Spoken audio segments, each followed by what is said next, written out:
Welcome to this week's deep dive.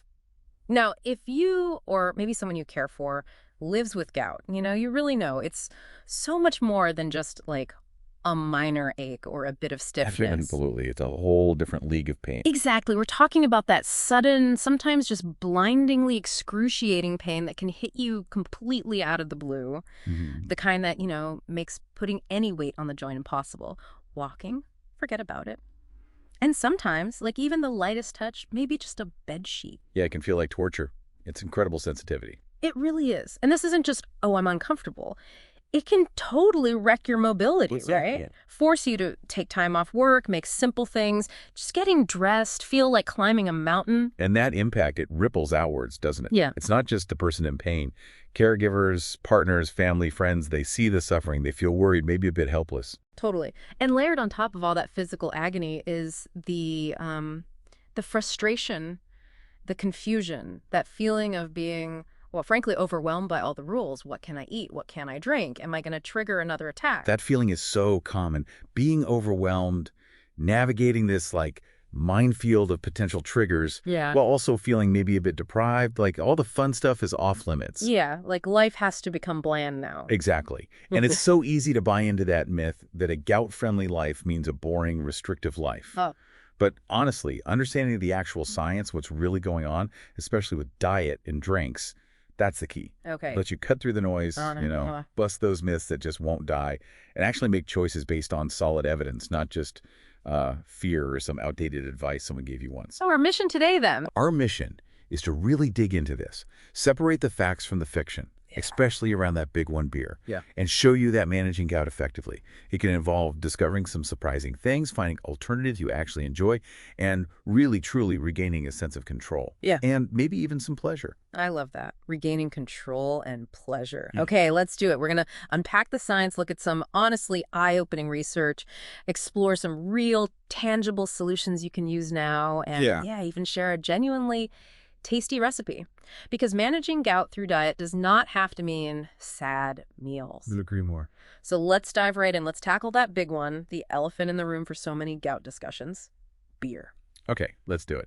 And maybe let's start with the basics, but frame it with, the reality of living with this. As you said, it's profoundly challenging.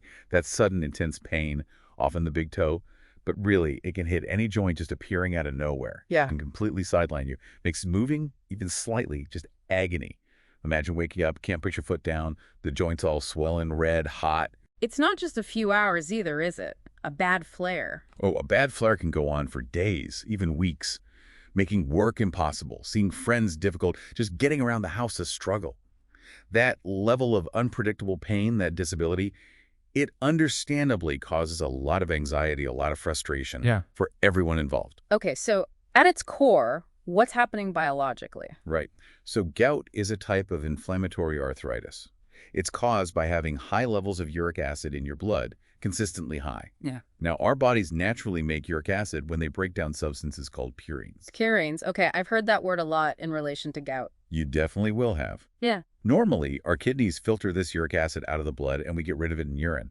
But for people with gout, something's off balance. Either their body produces too much uric acid, or maybe the kidneys don't get rid of it efficiently enough. Often, it's a bit of both. So the levels stay high in the blood? Exactly. And when the levels get too high, higher than the blood can hold dissolved, the uric acid can start to form these tiny, sharp, microscopic, needle-like crystals. Needles in your joints.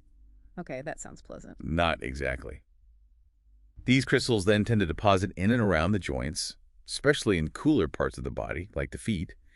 And the presence of these crystals, well, it triggers a massive reaction from your immune system. The body fights back. It sees them as invaders. Mm. And that immune response is what causes all those horrible symptoms. The intense pain, the swelling, the redness, the heat.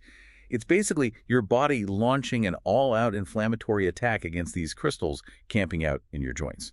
Right, okay. So the body's reacting to the crystals. The crystals form because of high uric acid, and uric acid comes from breaking down purines. Where do these purines actually come from? Are they just in our bodies? They are partly, yes. Purines are natural compounds. Our bodies make them all the time, Yeah. just as part of normal cell turnover and function. But, and this is the key for management, purines are also found in lots of foods and drinks we consume, in varying amounts. Ah, okay, so diet comes into it because what we eat and drink can add more purines to the system. Precisely. Consuming things high in purines adds to the body's existing purine load. Hmm. When those dietary purines get broken down, they create more uric acid. That's extra work for the kidneys. And if the kidneys are already struggling a bit, that extra load from your diet can be the thing that tips the balance, pushes uric acid levels even higher, and ups the risk of those crystals forming and triggering a flare. Got it. So purines in uric acid, potential crystals, potential flare. Okay, now let's apply that chain to beer. For ages, the story has been beer equaled bad for gout, like almost guaranteed trigger. And the usual suspects blamed are the alcohol itself or maybe the sugar content in beer. Is that right? Is it the alcohol or the sugar that's the main problem? That is such a common assumption, and you can see why people think it. Alcohol does play a role, yeah, Yeah. but maybe not quite how most people imagine, and it's definitely not the main issue with regular beer when you compare it to other alcoholic drinks. Okay. How so? Well, alcohol, any alcohol, doesn't matter if it's beer, wine, or spirits, it can interfere with how well the kidneys get rid of uric acid. So it makes it a bit harder for your body to flush it out. Mm. But the fundamental problem with traditional beer, the big one, is its incredibly uniquely high content of purines. Ah, so it's not just that the alcohol slows down the removal, it's that the beer itself is dumping a huge load of purine raw material into the system in the first place. That's exactly it. Think of it like this. The alcohol maybe slightly clogs the drain, Ah. right? But the purines in the beer are like pouring a whole bucket of gunk down that already slow drain. Regular beer, compared to other drinks, just carries this remarkably heavy purine load. Heavy purine load. Okay, give me some perspective. Put some numbers on that. How does beer compare to, say, wine or spirits? The difference is pretty dramatic, and this is where the science really makes it clear. Regular beer, based on research, typically packs in somewhere between 225 and maybe even up to 580 milligrams of purines per liter. Whoa, okay.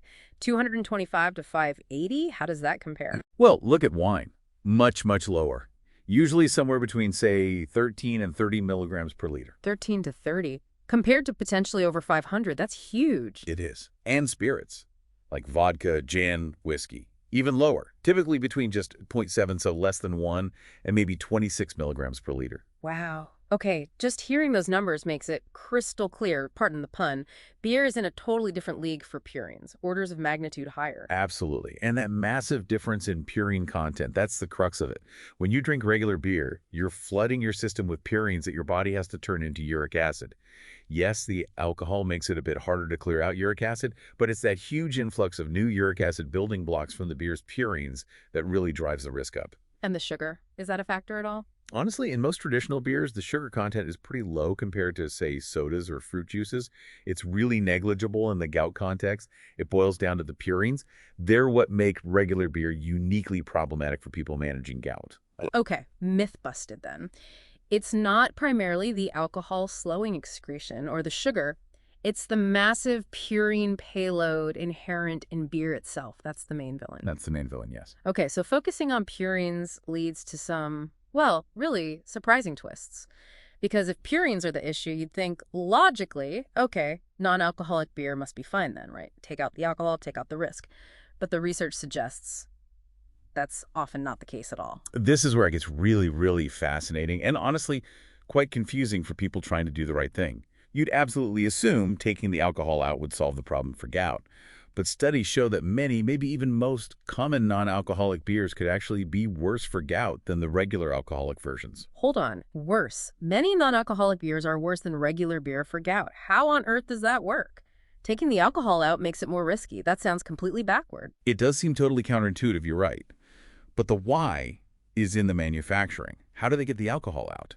Well, many common methods used to dealcoholize beer after it's brewed, things like vacuum distillation or maybe reverse osmosis, they can unintentionally end up concentrating the purines that were already there. So they remove the alcohol and water, but the purines get left behind and become more concentrated in what's left. That's the issue. They remove the alcohol, but in doing so, they can increase the relative concentration of other dissolved things, and that includes the purine compounds. Wow.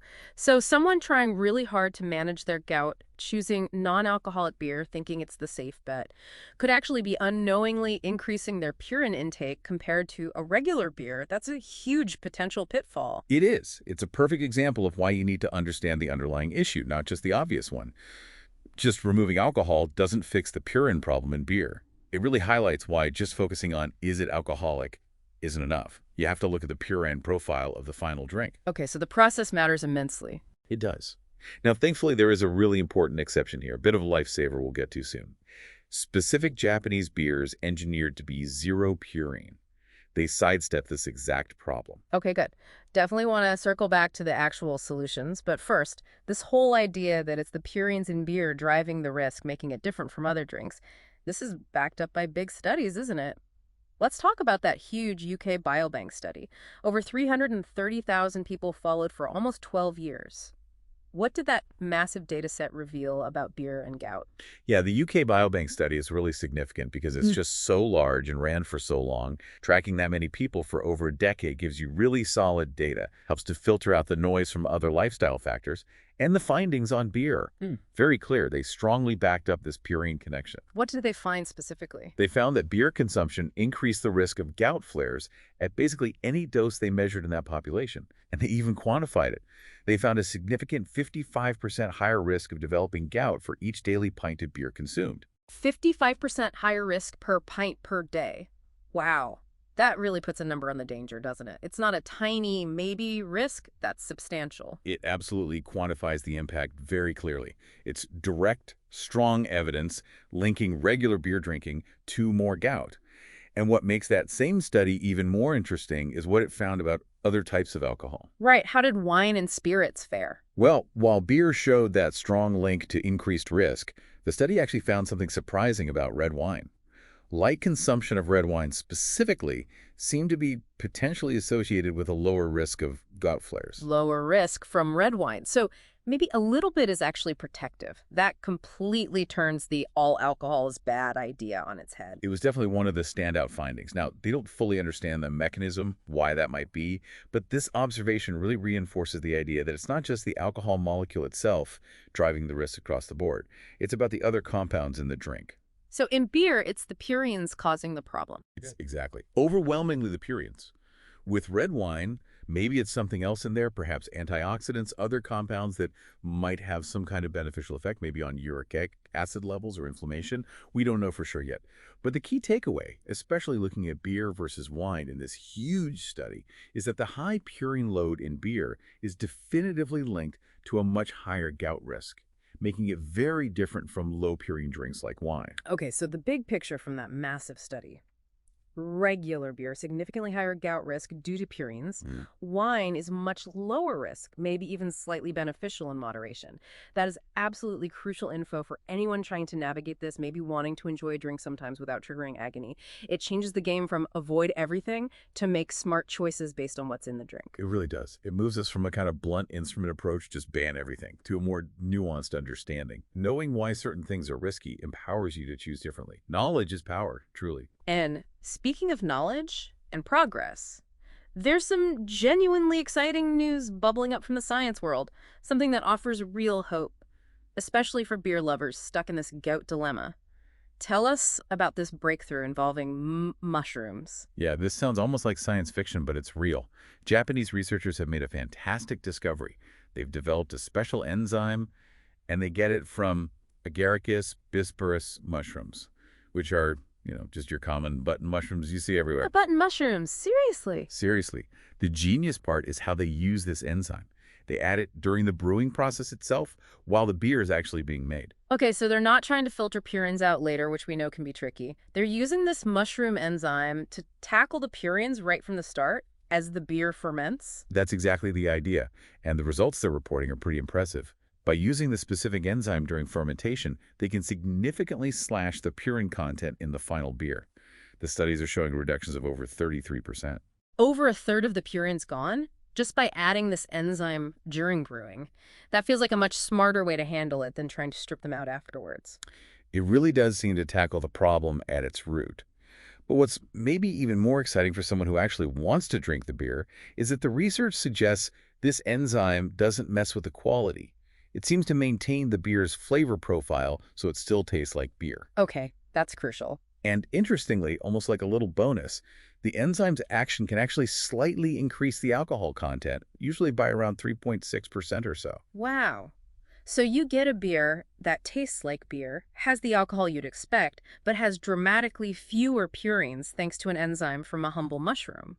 This isn't just about finding a vaguely beer-like substitute. This sounds like technology creating a real beer experience that could actually be compatible with managing gout. That's the potential, yes. Yeah. Could be a genuine game changer. It offers a pathway for people who love beer to potentially enjoy it again without that constant fear hanging over them, that fear of triggering a flare-up. That is seriously hopeful news. It represents a shift, doesn't it, from just avoiding risk to actively engineering enjoyable, gout-friendly options. Exactly. A shift towards solutions, not just restrictions. Okay, so that mushroom enzyme tech sounds amazing for the future, but what about now? If regular beer is risky because of purines, and many non-alcoholic beers are surprisingly risky too, Hmm. what can someone with gout drink today if they really miss that beer experience? Are there currently available options that actually work? Yes, definitely. And this brings us back to those specific Japanese zero-purine beers we mentioned earlier. It seems certain brewers in Japan were way ahead of the curve on this. They recognized the purine issue in their population and started tackling it directly. Okay, so which brands are we talking about? Well, well-known examples include things like Kirin Zero, Sapporo Zero, and Asahi W Zero. These aren't just marketed as low purine, they're specifically engineered, designed from the ground up to be virtually purine-free. Virtually pure and free. Okay, how free is virtually free? How do they stack up against regular beer or even wine? The difference is incredible. Remember, regular beer can hit, 580 milligl, and wine might be up to 30 milligl. These specific Japanese zero-purine beers, they contain only between 0 and 4 milligrams per liter. 0 to 4 milligrams compared to hundreds. That's practically nothing. It's like they've almost entirely engineered the purine problem out of the drink. That's essentially what they've done. They use specific brewing processes aimed squarely at minimizing or eliminating purines. This makes them a genuinely safer option for someone actively managing their uric acid and trying to avoid those dietary purine triggers. And are people actually finding they work? What's the real-world feedback? That's the crucial part. The anecdotal evidence, the feedback from online communities, from people living with gout who've made the switch, it's overwhelmingly positive. Many people report being able to finally enjoy a beer-like drink again, maybe after years of avoiding it, and experiencing significantly fewer flares, sometimes going months flare-free after switching to these specific brands. That's amazing. Just being able to have that simple pleasure back, a cold beer after work or whatever, without the constant dread of pain. That's huge for quality of life. It's incredibly valuable. It shows that real solutions exist now. Fantastic. So concrete, actionable options are out there today for the beer lover with gout. No need to just wait for future tech. These zero purine options are making a difference. Okay, let's pivot now from drinks to food, because this is another huge area of frustration, isn't it? That feeling that managing gout means eating really restrictive, maybe boring, bland food forever. Oh, that perception is so powerful, and it's a real barrier. If people think managing their health means giving up all enjoyment in food, it's just so much harder to stick with any dietary changes long term, right? Absolutely. Food is comfort. It's social. It's culture. It's connection. Feeling constantly deprived just adds this whole emotional weight on top of the physical challenge of gout. But the reality is, you absolutely can eat flavorful, satisfying, delicious meals that are totally gout-friendly. It's less about just cutting things out and more about smart swaps, focusing on ingredients that are naturally low in purines but high in other good stuff. Let's make that concrete. There's a recipe you mentioned, loaded sweet potato skins. That sounds, well, it sounds delicious. Nothing like diet food. It sounds like comfort food, something you might actually order at a pub. It's a perfect example. It takes that classic pub food idea, something really comforting and satisfying, and just tweaks it to be gout-conscious without sacrificing flavor. It swaps out the usual high purine suspects you find in traditional loaded skins for things that are low purine but still deliver on taste and satisfaction. Okay, break it down for us. What are the ingredients? And crucially, why is each one a good choice for someone managing gout? Right, so the base. Baked sweet potatoes. Fantastic choice. Why? Sweet potatoes are naturally very low in purines, so great carbohydrate base if you're watching purine intake. Lower than regular white potatoes? Generally considered lower, yes, but beyond just being low purine, sweet potatoes are nutritional stars. They're packed with vitamin C and also lots of fiber. Vitamin C is interesting because some studies suggest it might help your kidneys get rid of uric acid. And fiber is great for overall metabolic health, which often ties into gout management. So you get this hearty, delicious base that's low purine and brings beneficial nutrients to the table. Okay, low purine, vitamin C, fiber base. Sounds good. What about the loaded toppings? Usually Yeah. cheese, bacon, sour cream, potentially problematic. Yeah, traditional toppings can be tricky, high in saturated fat, maybe higher appearance from bacon or certain cheeses. So this recipe smartly suggests using low-fat Greek yogurt instead of sour cream. Egg yogurt. Okay. Great source of protein. Protein helps you feel full, which is good for managing overall intake, and Greek yogurt delivers it without the high purine load you might get from, say, red meat. Plus, it gives you that creamy, tangy richness you want in a loaded skin. Nice swap. Creaminess and protein, lower purines. What else? Then you add fresh herbs, things like chives, green onions. These add lovely freshness, color, flavor, of course. But they also bring antioxidants. Antioxidants are always good. They help combat inflammation generally in the body. And inflammation is obviously front and center with a gout flare. Okay, flavor, color, antioxidants. Getting the picture. But what about that sort of savory, maybe slightly meaty element you expect from pub food? That satisfaction factor. Good point. To get that savory pub food vibe, the recipe suggests using turkey bacon and using it in moderation. Now, you always want to be mindful of processed meats, but turkey bacon generally has a significantly lower purine content compared to regular pork bacon. Lower than pork bacon. Okay. Yeah, so it lets you add that little bit of crispy, salty, satisfying texture and flavor that makes loaded skins so good, but with less of a purine hit compared to the traditional option. It's about being clever with the swap to get the flavor profile you want without taking on as much purine risk. Yep. So let's recap. Baked sweet potato base, topped with low-fat Greek yogurt, fresh chives and green onions, and a little bit of crispy turkey bacon, honestly. That sounds genuinely delicious and satisfying. It totally busts the myth that gout-friendly food has to be boring or feel like a punishment. It really does, doesn't it? It shows how thoughtful choices can create real comfort food that actually supports your gout management because it's low in purines and even includes anti-inflammatory bits. It's not about deprivation. It's about finding delicious, smart alternatives. And hey, imagine pairing those warm, savory sweet potato skins with one of those zero purine Japanese beers we were just talking about. Ah, now you're painting a picture. A completely satisfying, gout-friendly, pub-style experience, right at home. It just highlights that managing gout is absolutely possible while still finding real pleasure in eating and drinking. 3-second pause. And finding those enjoyable alternatives, embracing them, it's so key for sticking with it long term, isn't it?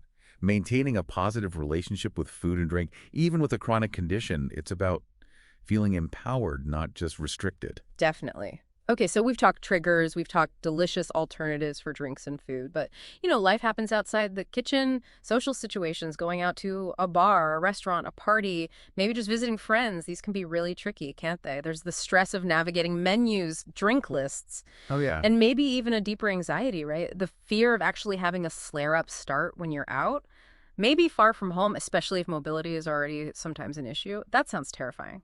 That anxiety is completely understandable, and it's very real for many people. The fear of suddenly being hit by that level of pain in public, maybe not being able to walk back to your car, needing help, being stuck somewhere uncomfortable, that fear can genuinely lead people to just avoid social events altogether. Which is isolating. Totally isolating. And it really impacts quality of life. But the good news is you don't necessarily have to live in fear or become a hermit. There are really practical, actionable things you can do to feel much more prepared, much more confident, much more in control when you do go out. Think of it like putting together your own personal treatment toolbox just for social outings. A treatment toolbox for social events. I like that. Okay, what are some of the essential tools we should pack in there? Well, one of the simplest but maybe most effective things starts before you even walk out the door. Hydrate really well beforehand. Aim to drink a good 500 milliliters of water. That's about 2 decent-sized glasses before you head out. Why the preloading on water? Good hydration is just fundamental for your kidneys doing their job, right? And their job is filtering out that uric acid. Being well hydrated helps them work more efficiently, helps flush the uric acid out. Yeah. So if you start the event already well hydrated, you're giving your body the best possible chance to handle whatever comes its way. Okay, tool number 1, prehydrate. Got it. Yes. Number 2, Wow. if your doctor has prescribed any preventative medication, maybe something like allopurinol that you take daily, or maybe something specific for high-risk situations, make absolutely sure you take it exactly as prescribed before you go. This is just proactive management using the specific medical tools recommended for you. Right. Use your prescribed meds. Tool number 3, try to eat a low-purine meal before you leave. Don't arrive at the party or the restaurant absolutely starving. Ah, the don't shop when you're hungry principle applied to gout triggers. Exactly. If you're ravenous, you're way more likely to just grab whatever's easy, maybe those tempting high-purine appetizers or snacks they have out. If you've already eaten a satisfying low-purine meal, you've reduced your overall purine load for that period, and you're much less likely to be tempted by the risky stuff. Makes total sense. Eat safe stuff first. Yeah. Okay, so you've prehydrated, taken meds, eaten beforehand. Now you're at the event. What about drinks? This is where you put that knowledge we discussed earlier into practice. If you're going to have an alcoholic drink, be super selective. Actively look for those zero-purine Japanese beers if they happen to be available. If not, then definitely choose wine or spirits over regular beer because we know their purine content is drastically lower. Basically, rule number 1 is avoid the regular beer. Apply the purine knowledge directly to your order. Precisely. And if you are drinking alcohol, any alcohol, stick to the 1.1 water rule. For every alcoholic drink, have a full glass of water. Keep that hydration going. Yes. Keep helping those kidneys flush things through. Hydration seems to be a theme here, doesn't it?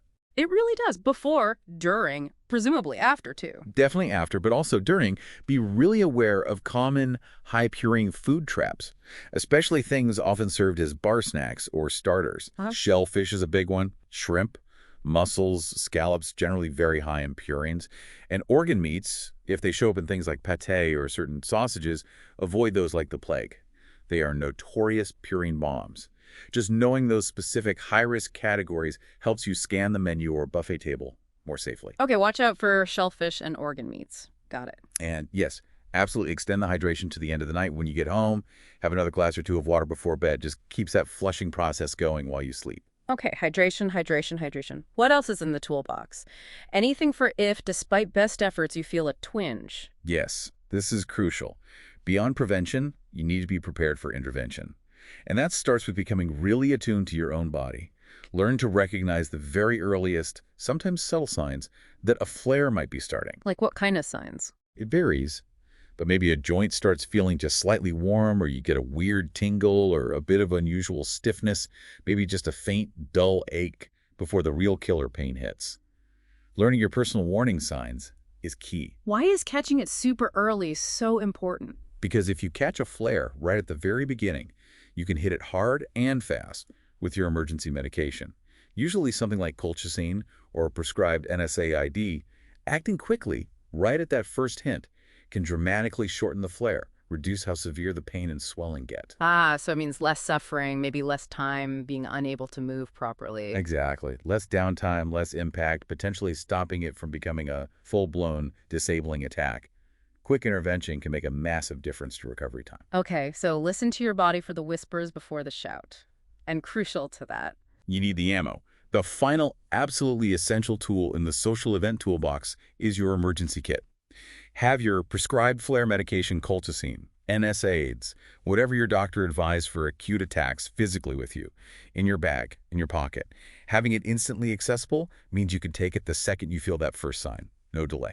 Okay, so prehydrate, take preventative meds, eat low purine first, choose drinks wisely, zero purine beer, wine, spirits, hydrate 1.1 with alcohol, avoid shellfish organ meats, hydrate before bed, monitor for early signs, and crucially, carry your emergency meds. That feels comprehensive. It is, and together these steps can really lower the anxiety around going out. It shifts the focus from fear and avoidance to preparedness and informed action. It gives you back a sense of control. That's incredibly valuable. It makes social life feel possible again, not like a minefield. That's the goal, giving you the tools and the knowledge to navigate these situations actively, confidently. So as we start to kind of pull all this together, it's interesting to think about the bigger picture, like that point about Japan leading the way in purine reduction tech for drinks. It really is fascinating, isn't it? You suggest a real cultural and scientific focus on tackling this specific problem. The fact that they have, over 20 different varieties of these ultra-low or zero purine beers available, it shows a level of market demand and innovation that you just don't see as much elsewhere, certainly not in most Western countries yet. It makes you wonder why the difference exists. Maybe higher rates of gout or just a different approach to food tech. Could be a combination of factors. but it definitely shows what's possible when the issue is prioritized. And thinking historically, it's kind of funny how the ancients viewed gout, isn't it? Yeah, the disease of kings, blaming luxury living. Exactly. And while they have no clue about uric acid or purines, there was this weird, ironic grain of truth, wasn't there? Their idea of luxury living often involved diets packed with high purine foods, lots of rich meats, game, organ meats, and probably washed down with early types of beer or high purine fermented drinks. So without knowing why, they connected the lifestyle to the condition. The diet connection was there even if the science wasn't. It's amazing how long that observation has persisted. It really is. It shows these links between diet and gout aren't new, even if our understanding is much sharper now. And speaking of understanding, we have to mention the joke. Oh, the groan-worthy one. The gout crystal looking for a job at the brewery, specializing in joint ventures. Terrible, but weirdly perfect, right? Gout crystals, breweries as a purine source, and joints where the pain happens, all in one bad pun. It weirdly ties it all together, doesn't it? The key players in the gout drama. Okay, let's synthesize. For everyone listening, maybe you have gout, maybe you care for someone who does, maybe you're just interested. What's the absolute core message to take away from this deep dive? I think the biggest message is one of, well, empowerment, really. Managing gout is definitely a challenge, no doubt about it. But it doesn't have to completely dictate your life with pain and restriction. We've clarified that purine content is the real villain, especially in drinks like regular beer, much more so than just alcohol or sugar. Right, and we busted that myth about non-alcoholic beer always being safe. Sometimes it's worse. Exactly. But crucially, we highlighted that there are genuinely safe and enjoyable options out there right now. Wine and spirits in moderation, yes, but also those game-changing zero-purine Japanese beers. They offer a real alternative for beer lovers.